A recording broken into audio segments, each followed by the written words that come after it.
बिलासपुर के समीप बन रहे 4 लेन का काम भराड़ी के लोगों के लिए परेशानी का सबब बन गया है। एक और जहां कई घरों में दरारें आ चुकी हैं, वहीं दूसरी ओर कृषि योग्य जमीन बंजर बनने की कगार पर है, जिसके चलते सरकार प्रशासन उचित कदम उठाए। सोमवार को मंडी भराड़ी गांव के लोगों ने उपायुक्त बिलासपुर पंकज राय को ज्ञापन सौंपा। इस दौरान उन्होंने कहा कि 4 लेन निर्माण कार्य में जुटी कंपनी की मनमानी के चलते कई लोग बेघर होने की कगार पर पहुंच गए हैं। उन्होंने बताया कि प्रशासनिक अधिकारी भी मौके पर जाकर निरीक्षण कर चुके हैं, केवल मात्र आश्वासन ही मिले। लेकिन अब कंपनी की मनमानी सहन नहीं होगी। जब लोगों की समस्या का समाधान नहीं हो जाता, तब तक आंदोलन का रास्ता अपनाएंगे। आवश्यकता हुई तो काम बंद करवाने को लेकर भी संघर्ष करेंगे। है कि पिछले हफ्ते माननीय जिला बिलासपुर में इसी गांव का मेरे साथ किसी अन्य प्रकरण में उन्होंने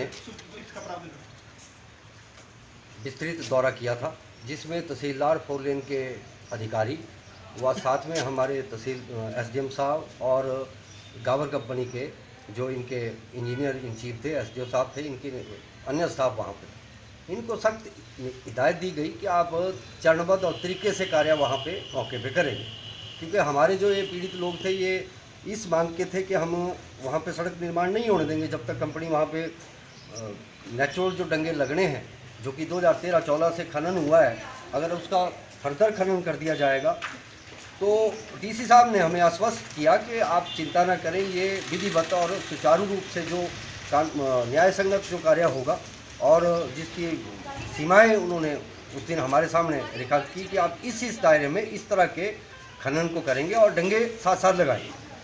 लेकिन गावर कंपनी ने जैसे ही माननीय जिलाधीश ने लोगों को आश्वस्त किया और मैंने भी अपने लोगों को समझाया कि माननीय उपायुक्त तो हमारी बात सुन रहे हैं, उन्होंने तुरंत प्रभाव से वहाँ पे 4 लेन कंपनी जो ये गावर आई है, इन्होंने अवैध तरीके से खनन करना शुरू कर दिया और लगभग 100 फुट के जो मिट्टी थी वो इन लोगों की भूमि जो इनका बनना वहाँ पे लगता है, लगभग 15 बीघे जो ज़मीन है और साथ में इनके 4 मकान है, वर्तित किया।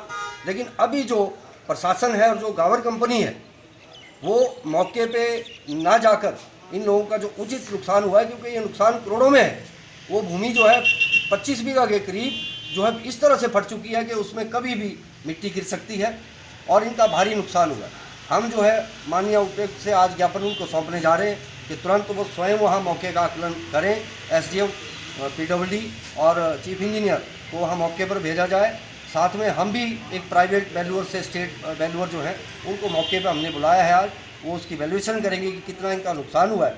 जब तक इनके नुकसानों की भरपाई नहीं होगी, जब तक इनको भूमि नहीं दी जाएगी, जब तक इनके डंगे नहीं लगाए जाएंगे, जब तक इनके जो मकान हैं वो बनने हैं, इस बारे में जब तक कोई हमें लिखित में आश्वस्त नहीं करेगा प्रशासन, तब तक हम इस 4 लेन का कार्य अब वहाँ पे चलने नहीं दे सकते। क्योंकि इस तरह की लापरवाही से ये लोग तो हमारे इन गरीब लोगों को मार देंगे। मेरा नाम अशोक कुमार है और आज हम गांव मंडी भराड़ी से आए हुए हैं। वहाँ पर 4 लेन का कार्य चला हुआ है, जिससे कुछ परिवार जो है घर से बेघर हो गए, उनके मकान फट गए, मकान उनके रहने लायक नहीं रहे, ज़मीन उनकी कृषि योग्य नहीं रही, ना उसमें घास पशुओं के लिए हो सकता है।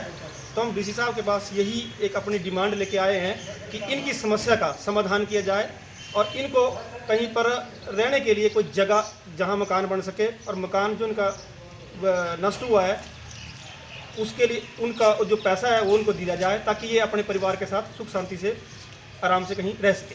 कंपनी है वो नीचे से कटिंग कर रही है दीवार लगाने के लिए, बट उन्होंने थोड़े पीस में यदि कटिंग की होती और वो पैच लगाए होते, दीवारें लगाई होती, तो ये नुकसान नहीं होना था।